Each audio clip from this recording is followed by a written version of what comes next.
Sabe qual é uma das habilidades mais importantes para qualquer líder hoje em dia? Não é ter todas as respostas prontas.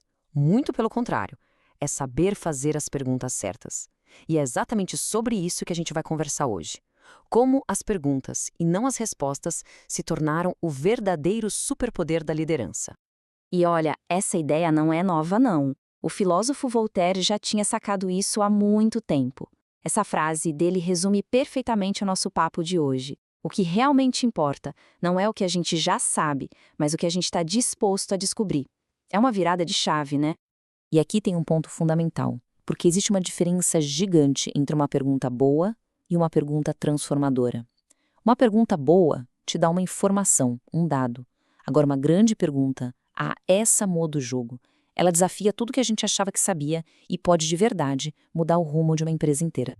Então, tá, mas por que isso mudou? E por que agora? O que foi que aconteceu para que, de repente, as perguntas ficassem mais valiosas que as respostas? É isso que a gente vai entender.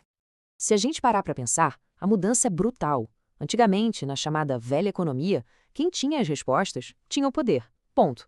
Mas hoje, o mundo gira numa velocidade maluca. A resposta que valia ouro ontem, hoje pode não valer mais nada.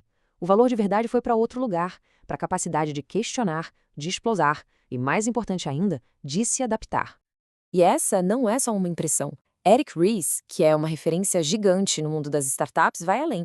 Ele diz que a gente está vivendo na época de ouro das perguntas. Ou seja, virou uma habilidade indispensável para navegar no cenário atual.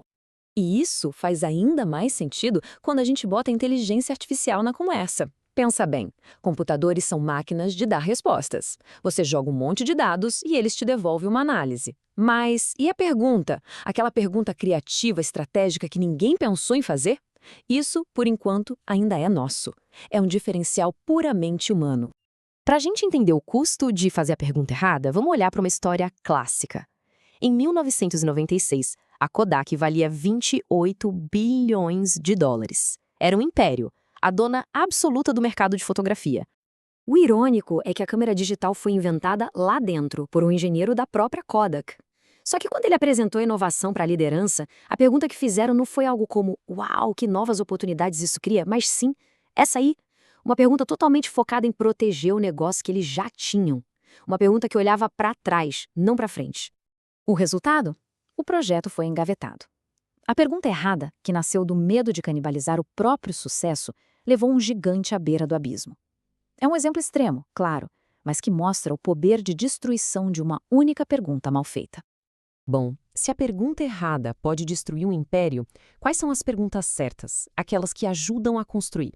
Vamos dar uma olhada em algumas questões fundamentais usadas pelos maiores pensadores de negócios para ter mais clareza na estratégia. Vamos começar pelo mestre Peter Drucker. Ele tinha esse framework de 5 perguntas. Parecem simples, né? Mas responder a cada uma delas de verdade, nossa, isso força uma clareza sobre o propósito e a direção de qualquer negócio que é fundamental. É o alicerce de uma estratégia sólida. Outro gigante, Jim Collins, autor de Feitas para Durar, também tem um arsenal de perguntas poderosas. As perguntas dele são feitas para provocar, para tirar a gente da zona de conforto, sabe? Para forçar um confronto com a realidade, o que ele chama de fatos brutais, e para inspirar um pensamento de longo prazo. E essa última, o que você precisa parar de fazer, é especialmente transformadora. Ok? Saímos da estratégia e vamos para a prática. Como essas perguntas impulsionam a inovação e ajudam a montar times de alta performance? As respostas estão nas histórias de algumas das empresas que definem o nosso tempo. A história da Netflix começa aqui, com uma pergunta bem simples que nasceu da frustração de um cliente, o Reed Hastings. Não veio de uma análise de mercado super complexa, mas sim de uma dor real que muita gente sentia.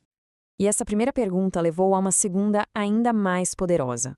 Essa é uma pergunta que reenquadra o problema.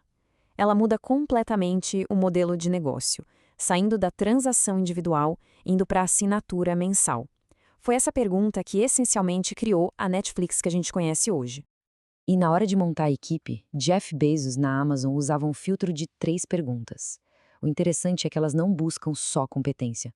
A busca é por gente que vai elevar o nível geral do time, que vai servir de exemplo e que vai trazer um talento único, mesmo que seja algo fora da caixinha.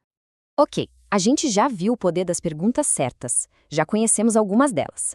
Mas a grande questão é, Como a gente desenvolve essa habilidade na prática? Como se cria o hábito de perguntar melhor no dia a dia? Primeiro, é preciso entender o que nos atrapalha. Muitas vezes é a própria cultura da empresa, a nossa pressa para agir, ou até nosso cérebro que entra no piloto automático para economizar energia. A gente não para refletir. Reconhecer esses obstáculos já é o primeiro passo para superar eles. Uma ferramenta prática e super eficaz para isso é a técnica dos 5 porquês, que ficou famosa com a Toyota.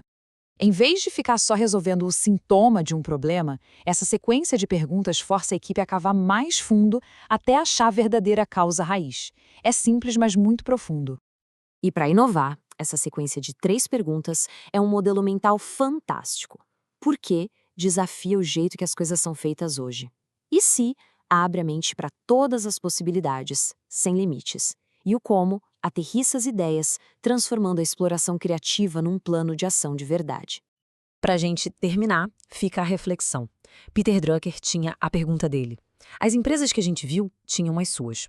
A questão que fica é, qual é a grande pergunta que pode transformar um trabalho, uma equipe ou uma organização? Porque no final das contas, a busca por essa pergunta já é o começo de tudo.